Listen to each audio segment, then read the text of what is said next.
जो आपका भविष्य आने वाला है उसका निर्वाह कौन करेगा? अगला पीढ़ी ये करेगा नौजवान। मैं बिहार के माननीय मुख्यमंत्री श्री नीतीश कुमार से पूछना चाहता हूँ कि आप किस जंगल राज की बात करते हैं? आप किस सुशासन के मार्ग की बात करते हैं? जब हमारे राज्य का युवा बेरोजगार है, युवा बेरोजगार है, तो क्या विकास है ये?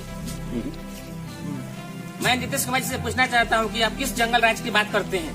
अगर लालू जी का राज जंगल राज था तो क्या ये सुशासन है? और आज ये सुशासन है तो फिर मेरा बिहार भारत के अपराध दर में 5वें स्थान पर क्यों निर्धारित है? मुख्यमंत्री को इस बात का जवाब देना चाहिए। आप लोगों की आवाज अगर बुलंद होगी तो निश्चित रूप से आपके विधानसभा और माननीय मुख्यमंत्री का कुर्सी हिलेगा। अगर आप लोग इस बात से सहमत हैं, चाहते हैं, जानते हैं कि हाँ हमारे राज्य में सुशासन नहीं है, तो उसमें अपनी आवाज की बुलंदी दर्ज कीजिए।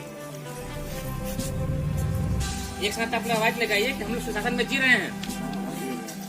आप सुशासन में जी रहे हैं, आपके यहाँ अपराध नहीं है, अपराध है नहीं, अपराध क्यों कर रहे हैं कि सुशासन में जी रहे हैं?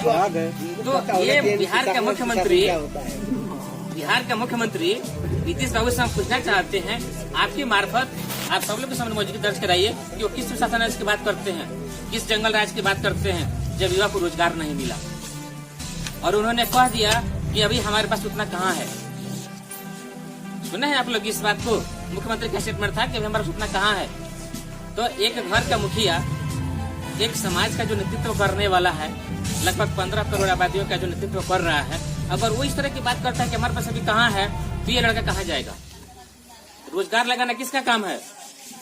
मंत्री जी को रोजगार कौन लगाएगा? सरकार लगाएगी। बिहार में हजारों इंडस्ट्रीज अभी बंद है। आप लोग जानते हैं अभी बिहार में हजारों इंडस्ट्रीज बंद हैं। और बिहार का पालन पोषण कैसे हो रहा है?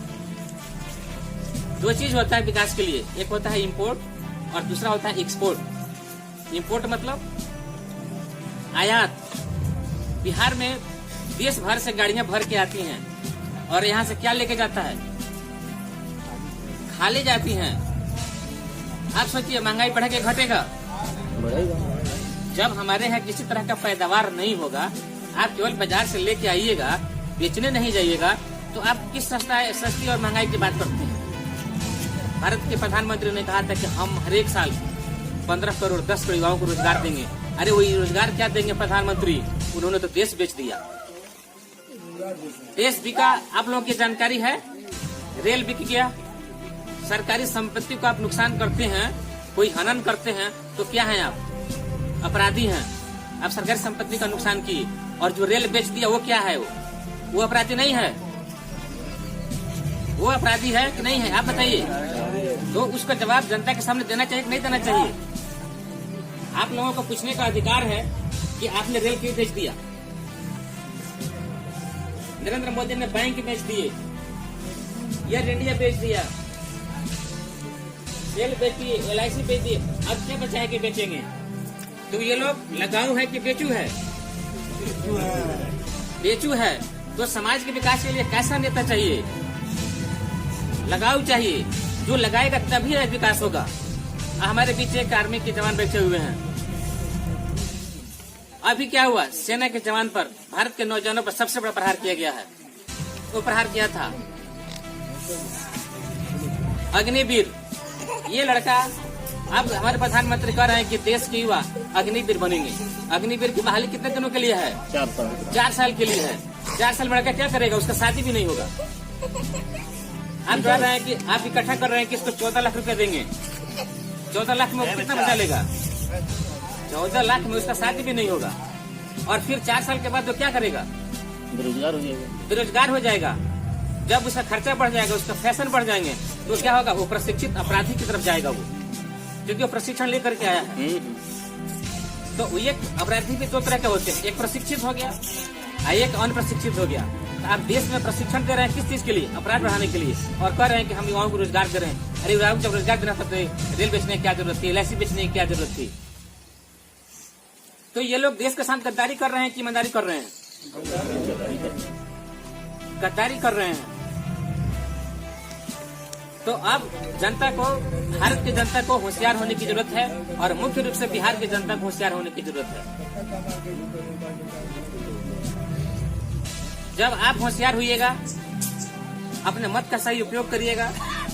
पार्टी टिकट बेच देती है चंद पैसों के लिए और चंद रुपयों के लालच में लोग अपना वोट बेच देते हैं। और जब वोट बेच देते हैं तो किसी का हिम्मत नहीं होता है कि जाकर के प्रतिनिधि से कहे कि मेरा ये काम करिए। तो इस सिस्टम को खत्म करना पड़ेगा, इस सिस्टम को बदलना है, तभी जाकर के आपका विकास होगा। बिहार के 38 जिला, आप सब लोग जानते हैं कि लगभग जिला क्या है, बाढ़ में बह जाता है हर साल। मरम्मत होता है? मरम्मत नहीं होता है। मरम्मत होता है फिर भी मरम्मत नहीं होता है। ये इन लोगों का एक जरिया बन गया है कि बाढ़ आएगा, हम लोग कितना पैसा इसमें से घोटाला कर लेंगे। मंत्रियों का बच्चा विदेश पढ़ने जाएगा, अधिकारियों का बच्चा उच्च विद्यालय में पढ़ेगा, अच्छे विद्यालय में पढ़ेगा, और गरीब का लड़का कहाँ पढ़ेगा? गाँव में गोरा में बैठ के पढ़ेगा। हजारों करोड़ रुपया हर साल मुख्यमंत्री जी खर्चा कर रहे हैं, शिक्षा के नाम पर प्रचार हो रहा है। तो कोई ऐसा गार्जियन बताए, कौन नहीं जानता है कि बच्चे को पढ़ाना है? सबको पता है कि हमको बच्चे को पढ़ाना है। तो जब बच्चे को पढ़ाना है तो उसको व्यवस्था दीजिए। व्यवस्था क्या चाहिए पढ़ने के लिए?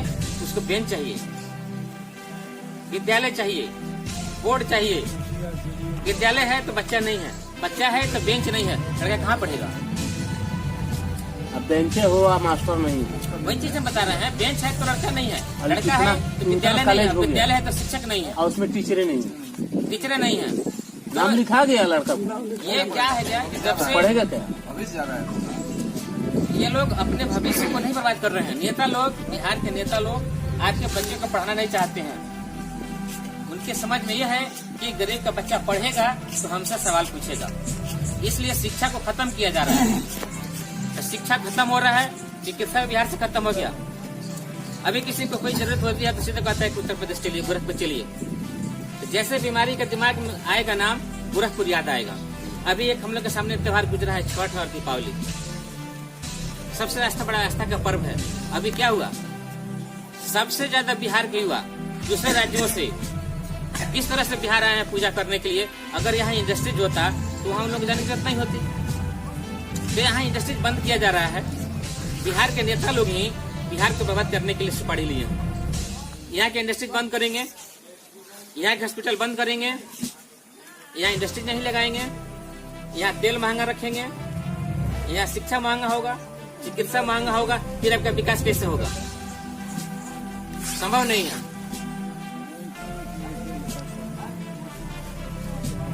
अब चंद दिनों के बाद भारत का इलेक्शन होने वाला है। तो इलेक्शन के लिए आप लोग वैसे नेता का चुनाव करिए कि जो आपके बीच रहने वाला हो, आपके दुखों के साथ देने वाला हो, जो आपके साथ चलेगा। पार्टी आप लोग जिसको कहिएगा उसको निःशुल्क टिकट दे देगी।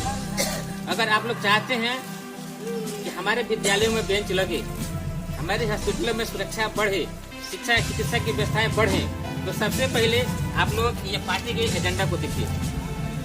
पार्टी ने 13 मुख्य रूप से बिंदुओं को उजागर किया है कि सबसे पहले अगर पार्टी आप लोग सत्ता में लाइएगा तो कौन सा काम करेगी। मुझे लगता है कि आप लोग इसको अवलोकन कर लिए होंगे।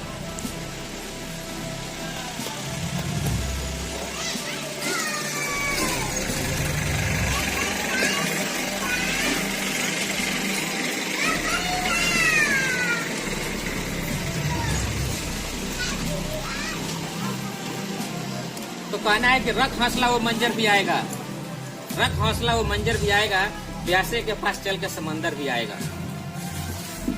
तो पार्टी ने अपना घोषणा पत्र जारी कर दिया है कि पार्टी की सरकार जिस दिन बनेगी सबसे पहले सभी बिहार के विद्यालयों में बेंच पंखा दिया जाएगा। चाहिए कि नहीं चाहिए बिहार के विद्यालय को?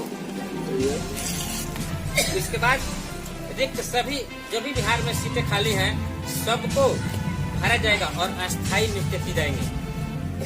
चुनाव के पहले अभी लोगों ने, किसी ने 10 लाख रोजगार देने का वादा किया था, किसी ने कहा था कि हम 15 लाख रोजगार देंगे, और सरकार बनने के प्रथम कलम में ही नियुक्ति कर दी जाएगी। तो 10 लाख लोगों ने ये सुना था कि हाँ ये 10 लाख रोजगार देंगे और मुख्यमंत्री जी 15 लाख रोजगार देंगे। तो 10 लाख दिमाग में सरकार के बैठा था युवाओं के कि हाँ इनकी सरकार आएगी कि 10 लाख रोजगार देंगे। 10 लाख रोजगार लेने के लिए बिहार के युवा सदन की तरफ चल दिए, पटना गए तो वहाँ क्या मिला? 10 लाख लाठियां मिली। नौकरी किसी को नहीं मिला, 10 लाख लाठियां मिली। तो ये क्या है? ये छल है। इस छल से बचना है। जात नहीं जमात चाहिए। इन लोगों को किससे मतलब है? इन लोगों को जात से मतलब है। और राष्ट्रीय जनशक्ति पार्टी को जात नहीं जमात चाहिए, सभी वर्गों का साथ चाहिए। तो हम लोग पार्टी के लिए और वोट के लिए नहीं आए हैं। हम आए हैं कि भाई जो बिहार के साथ जो भेदभाव हो रहा है, केंद्र सरकार भेदभाव कर रही है, हम जिसको प्रतिनिधि चुनते हैं वो बिहार का शोषण कर रहे हैं, अपना विकास करते हैं और फिर युवाओं को भगा देते हैं। कोई नहीं कह सकता है कि हमारे मंत्री जी, हमारे विधायक जी, हमारे सांसद जी हमारी तरफ इंडस्ट्रीज में एक सुई की फैक्ट्री लगवा दी। आज तक गोपालगंज में कोई फैक्ट्री नहीं लगा, सिवान में कोई फैक्ट्री नहीं लगा, लेकिन हर एक जिला में 10 से 15 फैक्ट्रियां बंद है और भ्रष्टाचार का अड्डा बना हुआ है। तो अगर आप लोग चाहते हैं कि हाँ आपके विद्यालय में बेंच पंखा चाहिए, सबको चाहिए, सबको चाहिए नहीं, अगर चाहते हैं कि हाँ हमारे विद्यालय में बेंच पंखा चाहिए तो एक बार आप लोग राष्ट्रीय जनशक्ति के पास साथ दीजिए, पार्टी की सरकार बनाइए। अगर नहीं किया तो फिर दोबारा ये पार्टी आपकी तरफ नहीं आएगी। क्योंकि हम लोग चाह रहे हैं कि भाई बिहार के युवा जिस तरह से भटक रहा है रोजगार के लिए, नौकरी के लिए, तो ये नहीं भटके। हमारी असल में उस दिन मनोकामना पूरी होगी कि जब दूसरे राज्य के लोग बिहार में आएंगे रोजगार पाने के लिए। हम लोग उस पहल पे काम कर रहे हैं।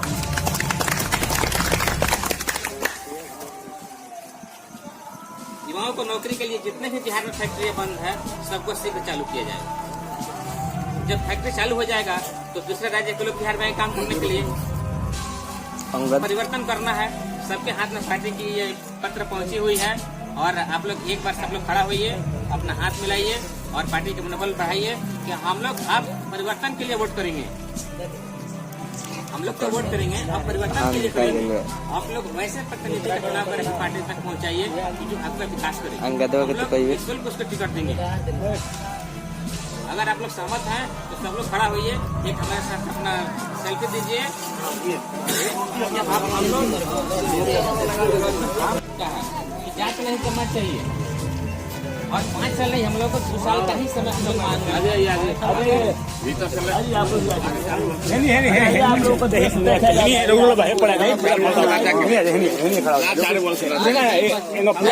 देखिए ऐसे किसी का हम लोग बचेंगे तभी विकास होगा। अजी आप लोग आगे कहाँ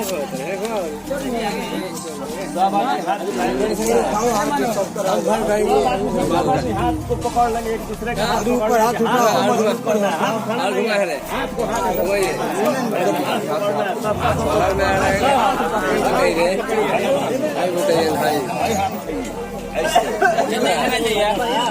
सामने भैया है ना आओ लगा जा होने